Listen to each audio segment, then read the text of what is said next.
자, 우리 기도하는 마음을 한번 따라 하시겠습니다. 우리 가정에 문제를 해결할 말씀과 지혜가 있게 하시고 우리의 삶의 기준이 항상 말씀이 되게 하소서. 할렐루야. 우리 또 한 주간 기도와 말씀으로 승리해야 되겠습니다. 우리 서로 격려하겠습니다. 기도와 말씀으로 승리하세요. 우리 서로 격려하겠습니다. 네, 아멘. 어느 가정이나 크고 작은 문제들이 있어요. 특히 자녀들이 있는 가정에는 자녀들이 자라나는 동안에는 수없는 문제들이 발생을 합니다. 그러할 때 어떤 기준으로 그 문제를 해결해 나갔냐에 따라서 가정이 더욱 화목해지고 견고해질 수 있고 반대로 더욱 상처와 고통으로 어려운 관계가 될 수도 있습니다. 오늘 본문에 다윗의 가정에 나타난 자녀들의 문제는 매우 심각해 보입니다. 다윗은 하나님을 믿는 사람이었기 때문에 문제를 해결하는 기준은 하나님의 말씀이어야만 했어요. 그리고 자녀들에게 하나님의 말씀이 삶의 기준이대로 가르쳐 주어야만 했습니다. 잠언 22장 6절에 마땅히 행할 길을 아이에게 가르치라. 그리하면 늙어도 그것을 떠나지 아니하리라 했습니다. 부모가 자녀들이 요구하는 것을 다 들어주고 필요를 다 채워주는 것도 중요하지만 자녀가 마땅히 행할 길을 가르치는 것은 더욱 중요하다는 거죠. 이것은 평생 자녀들이 삶의 분명한 기준을 가지고 문제를 해결하고 옳고 그름을 판단하며 살 수 있는 귀중한 자산이 되기 때문이에요. 그래서 하나님을 믿는 부모는 마땅히 행할 길을 하나님의 말씀을 통해서 가르쳐 주어야 합니다. 하나님 말씀이 삶의 기준과 판단의 근거가 되도록 도와줘야 돼요. 그래서 죄의 길에 빠지지 않도록 돕는 것이 중요합니다. 그런데 다윗은요, 믿음의 부모로서는 부족한 면모를 오늘 보여주고 있어요. 자, 오늘 본문은요, 안타까운 모습들이 나오고 있죠. 다윗의 첫째 아들 암논이 범죄하고 또 범죄하는 모습을 보여주고 있어요. 하나님의 말씀이 기준이 아니라 육신의 정욕이 기준이 되는 삶을 살고 있어요. 암논은 자기의 이복 동생 다말을 연모해서 상삭병에 걸립니다. 그런데 이 문제를 정상적으로 해결하지 못해요. 이복 동생 다말을 거짓으로 아픈 척하여 자기 집으로 끌어들여서 동정심을 유발해서 성폭행하는 죄를 짓습니다. 그런데 암논은 죄를 저지른 후에 더 큰 문제를 일으켜요. 그의 감정이 정반대로 바뀌는 거예요. 처음에 사랑했던 마음이 이제는 미워하는 마음으로 바뀌었다는 거죠. 15절 보세요. 그리하고 암논이 그를 심히 미워하니 이제 미워하는 미움이 전에 사랑하던 사랑보다 더한지라. 암논이 그에게 이르되 일어나 가라 하니. 여러분, 이것은 암논이 자기 이복동생 다말을 진정으로 사랑한 것이 아니라 육신의 정욕을 채우기 위한 감정을 착각한 거예요. 그래서 목적을 달성하고 나니까 그 마음의 실체가 드러나게 된 것이죠. 그런데 더 큰 문제는 암논이 범한 다말을 위로하기는커녕 쫓아내고 있다는 거죠. 이게 더 큰 죄악이라는 거예요. 매우 무책임하고 비양심적인 행위죠. 그래서 다말은 이런 암논의 처신에 대해서 이렇게 얘기하고 있어요. 다말이 수치와 상처 속에서 자신을 범한 암논에게 하는 그 말은 하나님이 하시는 말씀이었어요. 16절 다말이 그에게 이르되 옳지 아니하다. 나를 쫓아보내는 이 큰 악은 아까 내게 행한 그 악보다 더하다 하되 암논이 그를 듣지 아니하고. 그 당시 문화로는요, 성폭행을 당한 처녀는 평생 수치와 상처 속에 살아야만 했어요. 그래서 하나님께서 이런 악을 행한 자가 자신이 범한 처녀에게 보상하고 아내로 맞을 것을 명령하셨어요. 율법이었습니다. 출애굽기 22장 16절에 보면 사람이 약혼하지 아니한 처녀를 꾀어 동침하였으면 납폐금을 주고 아내를 삼을 것이요. 이렇게 죄를 짓고 나면 그 죄에 대해서 책임질 줄 아는 것이 바로 하나님의 공의라는 거예요. 잘못된 방식으로 처녀를 범한 사람은 그 처녀의 인생을 책임지는 것이 바로 하나님의 뜻이다라는 거예요. 평생 자신의 죄를 속죄하면서 살아야 되는 거죠. 그러나 암논은 전혀 잘못에 대해서 책임지는 모습을 배우지를 못했어요. 죄를 짓고 그 죄에 대해서 책임지는 것을 어느 누구로부터도 배우지 못했어요. 그래서 이렇게 행동합니다. 17절에 그가 부리는 종을 불러 이르되 이 계집을 내게서 이제 내보내고 곧 문빗장을 지르라니 암논의 하인이 그를 끌어내고 곧 문빗장을 지르니라. 다말이 채색 옷을 입었으니 출가하지 아니한 공주는 이러한 옷으로 단정하는 법이라. 이 암논의 행위는 이것은 단순히 이복동생 다말에게만 범죄한 것이 아니라 하나님의 말씀, 하나님의 율법을 무시하는 악한 태도였다라는 거죠. 이러한 태도는요, 양심이 무디어진, 양심이 마비된 사람의 특징을 보여주고 있습니다. 종에게 문빗장을 지르라고 하는 것은 자신의 범죄를 완전히 덮어버리겠다고 하는 그런 아주 단호한 무책임한 행동을 말하고 있는 거죠. 이렇게 사람의 양심이 마비되면 하나님의 말씀이 전혀 들리질 않아요. 양심은 부패해지고 욕정만 더 강하게 일어나는 것이 이것이 바로 타락한 인간들의 모습이다라는 거예요. 그래서 우리가 예수님을 믿고 구원받으면 다시 거듭나는 것이 영혼만 거듭나는 것이 아니라 선한 양심도 거듭나게 되는 거예요. 그래서 조그만 죄를 져도 양심이 두근거리고 양심의 가책을 느끼는 것은 바로 내가 예수 그리스도의 생명으로 지금 살고 있다는 증거인데 그 양심을 자꾸 죽이고 양심을 자꾸 마비시키면 하나님의 말씀이 들어오지 않아서 그 말씀이 내 삶을 지배하지 못하고 내 삶의 기준이 되지 못하는 거예요. 말씀을 듣는 것도 중요하지만 양심을 지키고 선한 양심을 새롭게 하기 위해서 경건 생활을 할 필요가 있다는 거죠. 그냥 단순히 하나님께 은혜 받고 풍족한 삶을 사는 것이 잘 사는 게 아니라 그 풍족한 생활 가운데서도 내 양심이 선하게 작동하고 있는지를 살펴보는 것. 그것이 중요하다는 거죠. 그래서 겉으로 보이는 것뿐만 아니라 겉으로 보이지 않는 양심까지도 청결하게 하는 그런 삶을 할 수 있도록 우리 자신이 먼저 그러한 삶에 힘써야 되고 우리 자녀들에게도 양심이라는 것이 있다는 것을 우리가 가르쳐주면서 그 양심은 죄로 말미암아 타락했지만 예수 그리스도의 보혈의 피로 다시 회복되었다. 그리고 더 선한 양심으로 우리가 살아가야 된다라고 가르쳐야 한다라는 것입니다. 그렇습니다. 성도의 양심도 무디어지면 육신의 정욕과 안목의 정욕이 그 마음을 지배하기 때문입니다. 그래서 시편 26편 2절에 여호와여 나를 살피시고 시험하사 내 뜻과 내 양심을 단련하소서. 그러므로 오늘 우리는 다른 것도 기도하지만 우리의 양심을 위해서도 기도해야 될 줄 믿습니다. 그러면 다윗은 부모로서 어떻게 합니까? 이러한 사실을 전해 듣고요. 무척 분노합니다. 분노의 감정, 이것은 당연한 겁니다. 21절에 다윗 왕이 이 모든 일을 듣고 심히 노하니라. 자신의 아들과 딸, 비록 이복 동생과 오빠 관계지만 그들 사이에 일어난 이 불행한 일에 대해서 충격을 받고 심히 노하여.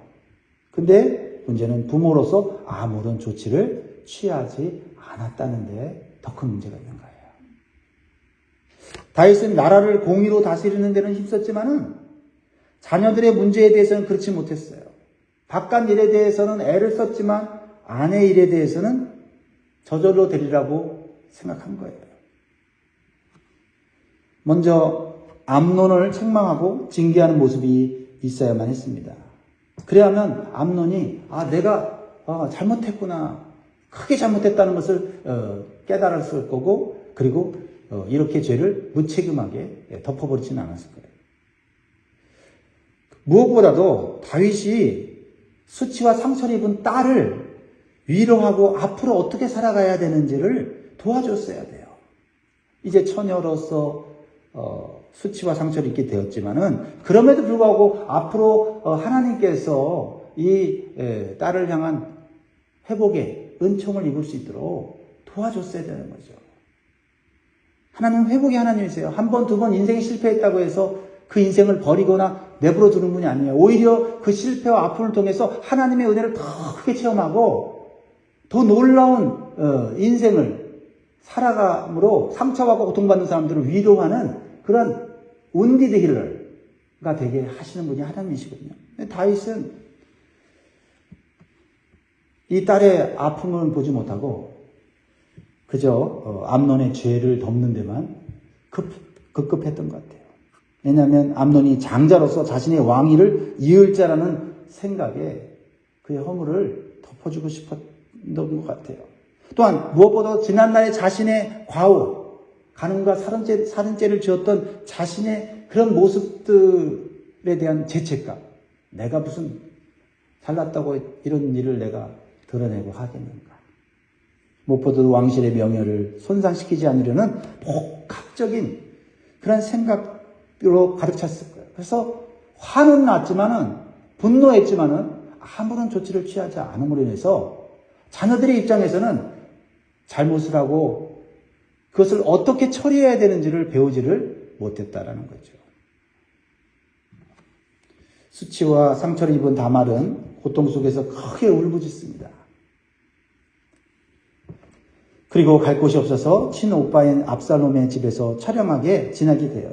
그러자 압살롬은 그 아버지 다윗의 태도에 대해서 매우 실망했을 거예요. 그래도 아버지가 공의로운 어떤 판단을 내려주기를 바랬는데 아무것도 하지 않는 거예요. 그래서 압살롬은 이복형 암논을 미워하는 마음을 갖게 되고 그 암논을 결국은 죽이게 되지요. 22절 압살롬은 암논이 그의 누이 다말을 욕되게 하였으므로 그를 미워하여 암논에 대하여 잘잘못을 압살롬이 말하지 아니하니라.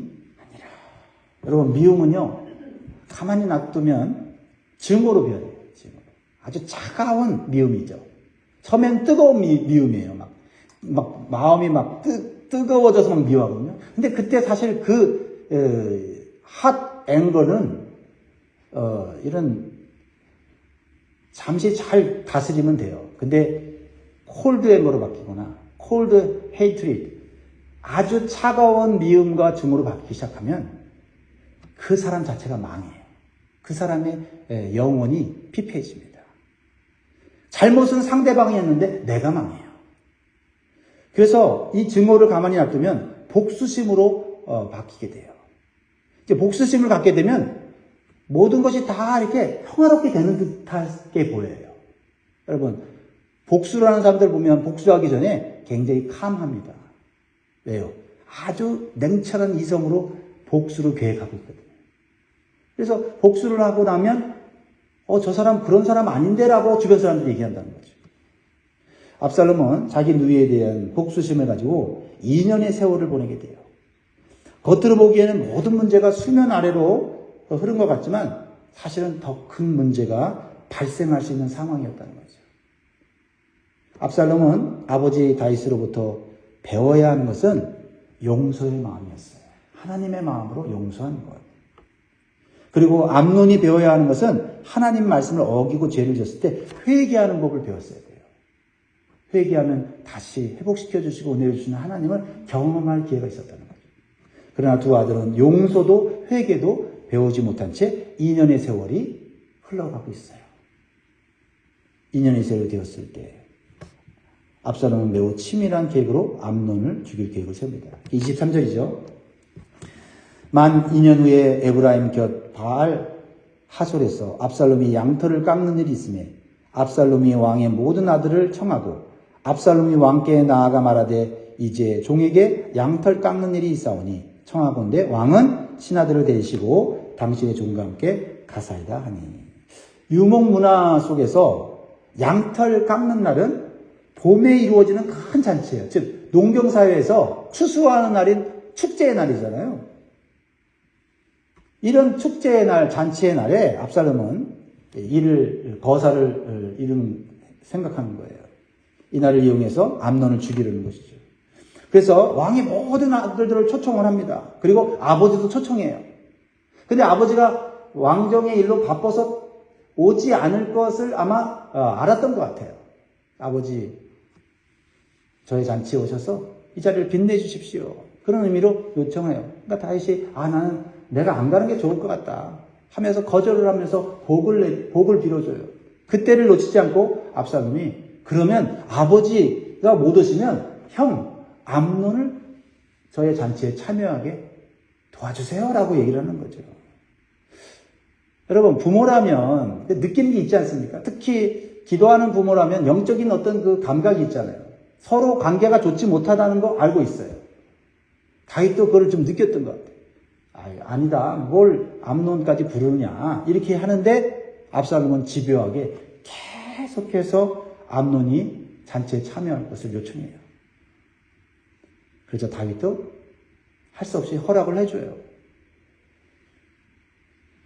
뭔가 마음에 우려하는 것이 있었지만은 그러나 다윗은 끝까지 그것을 막지 못합니다.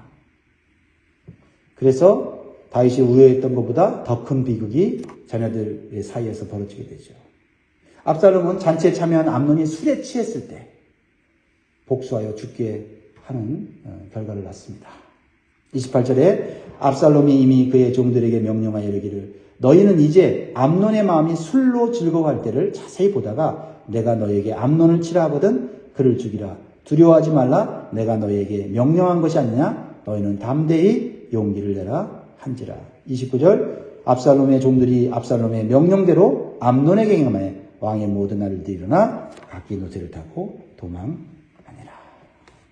이렇게 다윗은 두 아들을 잃게 돼요. 첫째 아들 암논은 죽고 압살롬은 아버지 다윗을 피하여 도망가게 됩니다. 암논에게는 죽지 않을 기회가 있었어요. 지난 2년의 세월 동안은 하나님께서 회개할 기회를 주신 거예요. 그런데 자신의 죄를 전혀 회개하거나 그 문제에 대해서 전혀 책임지지 않은 상태로 그냥 살아가고 있었어요. 그리고 참 어리석지 않습니까? 아직 문제가 해결되지 않은 그리고 분노와 그러한 이 엄청난 미움을 가지고 있는 압살롬의 잔치에 아무 생각 없이 참여해서 술에 취했다는 것은 암논이 얼마나 양심이 화인 맞은 자인가를 증명하고 있다는 거죠. 이렇게 우리의 양심이 마비되면 하나님의 말씀도 상황도 분별하지 못하는 자가 된다라는 거지요. 자, 오늘 우리가 깨닫게 되는 교훈은 하나님께서는 죄를 지은 인간에게 회개할 시간을 충분히 허락하신다라는 거예요. 그리고 죄는 시간이 흐른다고 사라지거나 용서가 저절로 되어지는 것은 아니다라는 거예요. 진심으로 마음과 입술로 하나님께 고백해야 돼요. 그리고 잘못을 행한 사람에게 찾아가서 마땅히 책임져야 할 것을 책임져야만 하나님의 회복의 은총을 다시 받게 되는 줄 믿습니다. 중요한 건 자존심 문제가 아니에요. 중요한 것은 내가 그 죄를 완벽하게 덮어버리는 게 아니라 하나님의 은혜를 받는 게 중요해요. 하나님의 은혜를 받아서 관계가 회복되고 하나님이 주시는 복된 인생을 살아가야 되지 않겠습니까? 이렇게 자녀들이 큰 불행을 겪게 된 것에는 그들의 죄와 허물도 있지만 부모인 다윗의 책임이 크다고 볼 수가 있어요. 먼저 하나님의 말씀이 삶의 기준이 되도록 가르치는데 소홀히 했다는 거죠. 이게 참 중요하다는 생각이 들어요. 좋은 옷, 좋은 음식, 편하게 살 수 있도록 재산을 물려주는 것도 중요하지만 너의 삶의 기준은 뭐냐? 라고 질문했을 때 하나님 말씀이 기준입니다. 하나님 말씀대로 살려고 합니다. 그러나 우리 자녀들은 자라나면서 실수하게 되고 때로는 범죄하게 됩니다. 이럴 때가 중요한 것 같아요. 하나님 말씀이 기준인 것 중요한데 그보다 더 중요한 것은 자녀들이 실수하고 실패하고 범죄했을 때 그들을 누군가는 따뜻하게 안아주면서 회개할 수 있는 마음을 줘야 돼요. 그렇지 않으면 죄책감으로 덮어버리고 거짓말하게 되고 이렇게 하면서 점점 관계가 멀어질 수 있다는 거죠. 잘못했을 때 먼저 그 잘못을 용서해주고 그리고 그 잘못을 어떻게 책임지는 법을 하나님 말씀을 통해서 가르쳐줘야 우리 자녀들의 남은 인생이 하나님 말씀 안에서 복된 인생이 되는 줄 믿습니다. 사실 다윗은요 그런 경험이 있어요. 그렇죠? 죄 졌을 때 하나님께 회개하고 회복된 경험이 있고요. 원수, 죽이고 싶은 원수를 하나님 말씀 때문에 못 죽이고 결국 하나님이 원수를 갚는 것을 이미 경험했던 신앙적 경험이 있는데 다윗은 자신이 가진 신앙적 지식과 경험을 자녀들에게는 가르치지를 못했어요. 너무나도 좋은 신앙을 가졌는데 그 신앙을 전수하지 못했다는 거죠. 사랑하는 성도 여러분, 말씀 듣겠습니다. 우리가 오늘 다윗의 가정의 문제를 통해서 우리의 삶의 기준이 하나님의 말씀이 되어야 됨을 분명히 깨달았습니다.